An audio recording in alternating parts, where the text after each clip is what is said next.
Ketika Umar memegang lembaran-lembaran Taurat dan Injil, Nabi perintahkan kepada Umar untuk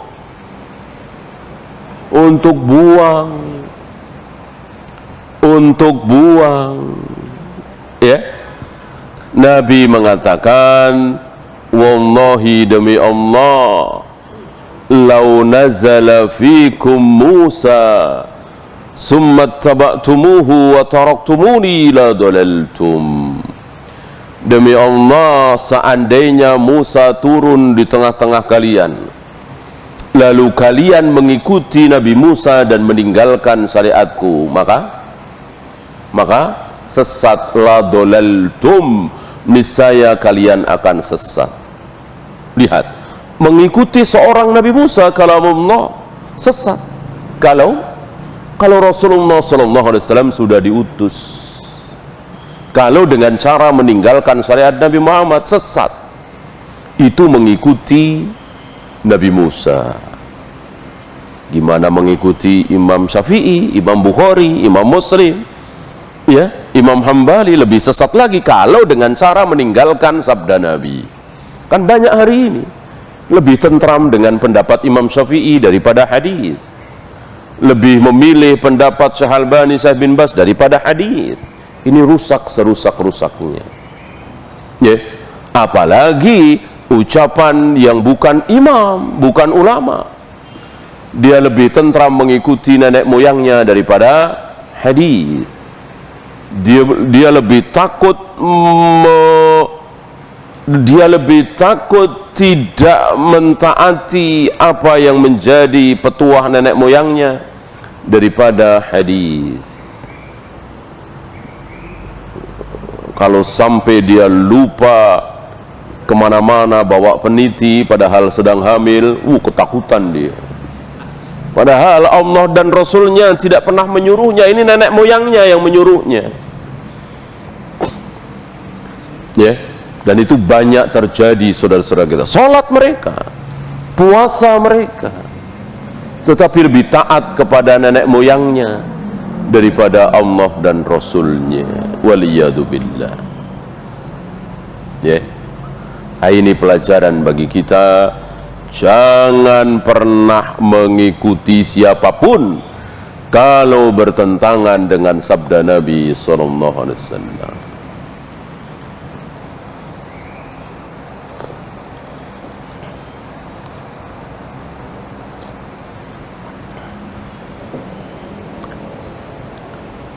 Lalu buat apa terhadap Injil, Taurat, Zabur?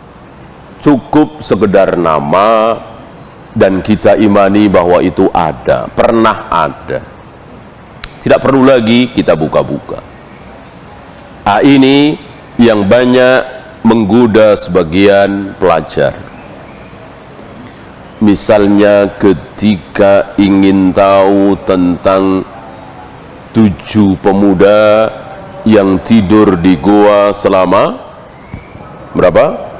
300 tahun. Al-Quran cuman menyebut kisah mereka dalam 3 ayat yang tidak terlalu panjang. Tentu nggak lengkap kan? Orang cuma 3 ayat, itu pun tidak terlalu panjang. Hanya dikatakan mereka lari membawa agamanya dari kekejaman bangsawan yang kafir di kerajaan itu. Ini anak-anak muda, anak-anak para pejabat.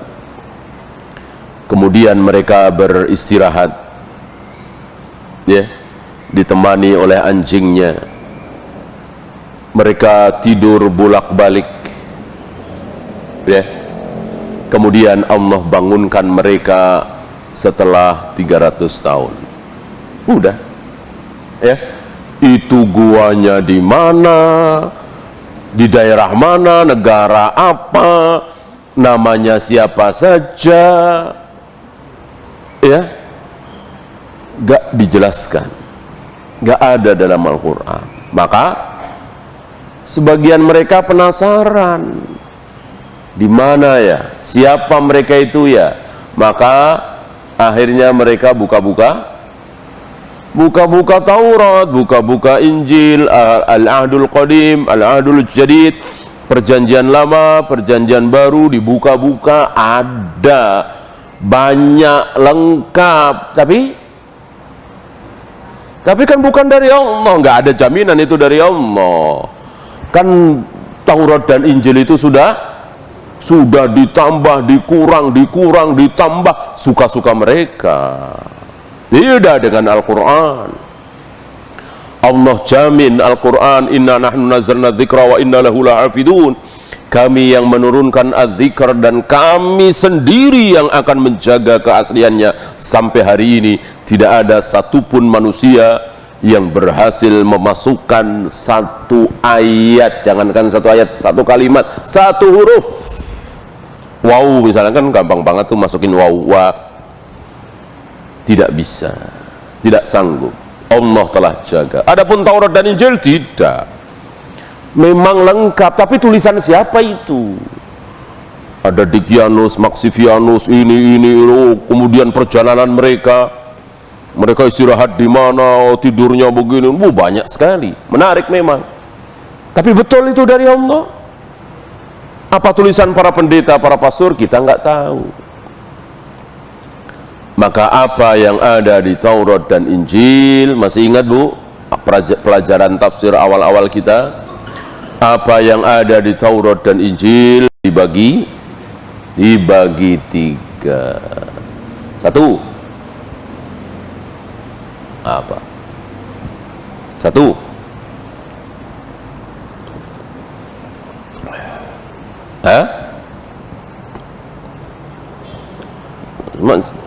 cuma tahu bilangannya doang 3, nggak tahu isinya.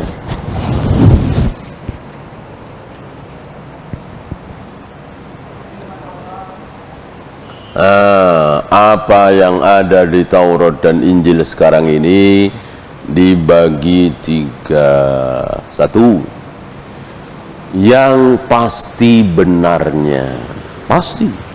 Jangan dikira seluruh isi Taurat dan Injil salah semua. Masih ada yang benar, dan itulah betul-betul firman Allah yang Allah firmankan lewat Jibril kepada Nabi Musa, Nabi Isa. Entah berapa ayat kita nggak tahu.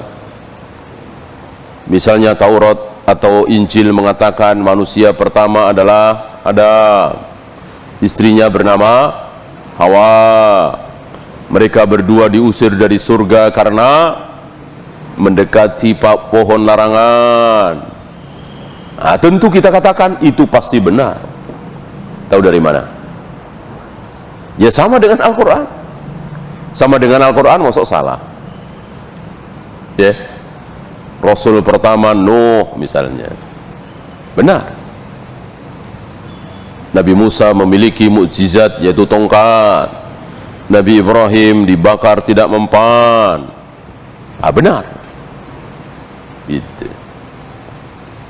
Yang kedua, yang pasti salahnya, yang pasti salah, nggak mungkin benar. Tahu salah dari mana?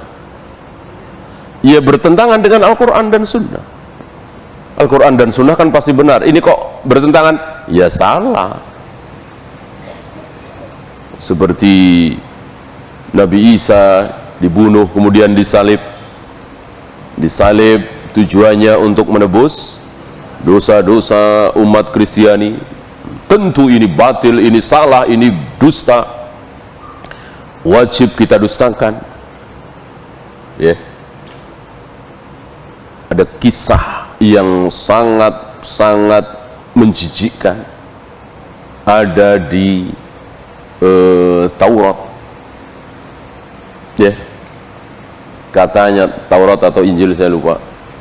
Katanya ketika umat Nabi Lut habis karena diazab, habis sehabis-habisnya, maka manusia tinggal Nabi Lut dan 2 putrinya.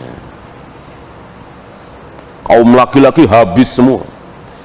Manusia tinggal Nabi Lut dan 2 putrinya. 2 putrinya ini berkata, kalau kita begini terus lama-lama habis manusia. Ya iya kan? Habis kan nanti lama-lama mati. Sedangkan kan Nabi Lut menikahi putrinya nggak mungkin kan?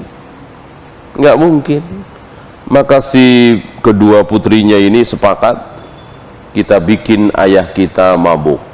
Nah, dikasih minuman mabuk, khamr. Akhirnya mabuk, akhirnya menzinai anaknya, akhirnya hamil demi berlangsungnya manusia. Ini menjijikkan sekali kisah ini. Ada di kitab suci katanya. Betapa bodohnya Tuhan Allah untuk melangsungkan berlangsungnya keturunan manusia mesti pakai cara yang menjijikkan seperti itu. Ya. Bahkan ada satu surat Yehezkiel namanya, itu hampir-hampir kita sulit membedakan ini ayat suci apa buku porno. Sulit kita membedakan. Ya. Nah itulah apa yang ada di Taurat dan Injil. Yang kedua, yang pasti salahnya. Yang pertama apa tadi? Yang pasti benarnya. Yang terakhir, yang ketiga? Nah ini dia. Yang ketiga yang kita nggak tahu ini benar apa salah, nggak tahu. Mau bilang benar di Al-Quran nggak ada, mau bilang salah, ya kalau salah, kalau benar. Nah, ini yang dimaksud oleh Nabi, la tusaddiquhu jami'an wa la tukadzibuhu jami'a. Jangan kalian benarkan semua, jangan kalian salahkan semua. Ya. Apa misalnya? Qabil, Habil, Israel. Ini ada di Taurat dan Injil. Di Al-Quran dan Sunnah tidak ada. Kalau penasaran, ibu boleh cek di Al-Quran. Dari Al-Fatihah, Al-Baqarah, Ali Imran, An-Nisa sampai terakhir Anas. Ada nggak kata-kata Qabil, Habil, Israel? Tidak ada. Termasuk di hadis-hadis Nabi, nggak ada. Di ayat Al-Qur'annya ya, bukan di catatan kaki. Catatan kaki depak ada itu. Abang membunuh adiknya, abangnya namanya Qabil, yang dibunuh namanya Habil. Bahkan istrinya ada Iklimah, ada Labuda. Ini nggak ada di Al-Qur'an, nggak ada di hadis. Ada di Taurat dan Injil. Boleh kita benarkan anaknya Nabi Adam, abang membunuh adiknya itu, Qabil membunuh Habil, boleh? Tidak boleh. Oh kalau begitu kita tolak, kita salahkan. Jangan juga. Ya kalau salah, kalau benar. Nah ini istilah para ulama apa? Tawakuf. Diem saja. Udah diem saja. Jangan menolak, jangan menetapkan. Jangan ikut-ikutan ngomong Qabil Habil. Nah, kecuali dalam rangka menerangkan bahwa istilah Qabil dan Habil bukan istilah yang ada dalam Al-Quran, tetapi istilah, apa istilahnya dulu?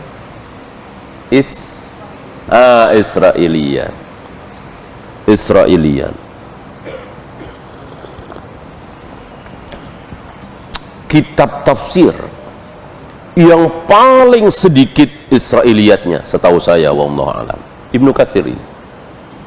Di awal beliau sudah mengatakan, saya usahakan tidak ada Israiliyat di kitab tafsir saya. Ya namanya manusia ya. Ada juga akhirnya, tapi sedikit sekali dibanding dengan kitab-kitab tafsir yang lain.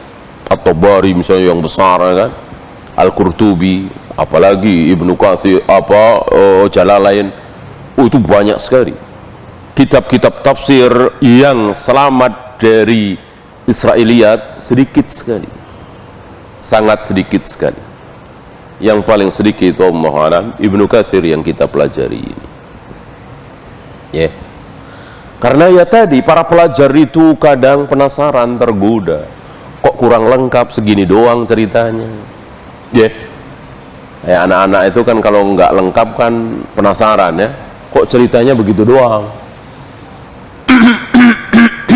Kisah tentang Nabi Lut, kisah tentang Nabi Daud, kok cuman segitu. Lalu penasaran, mencari sumber lain, tidak boleh. Udah segitu ya segitu. Nah, kisah-kisah dalam Al-Quran itu tujuannya apa sih, Bu? Kisah-kisah yang ada dalam Al-Quran, dalam hadis, tujuannya apa?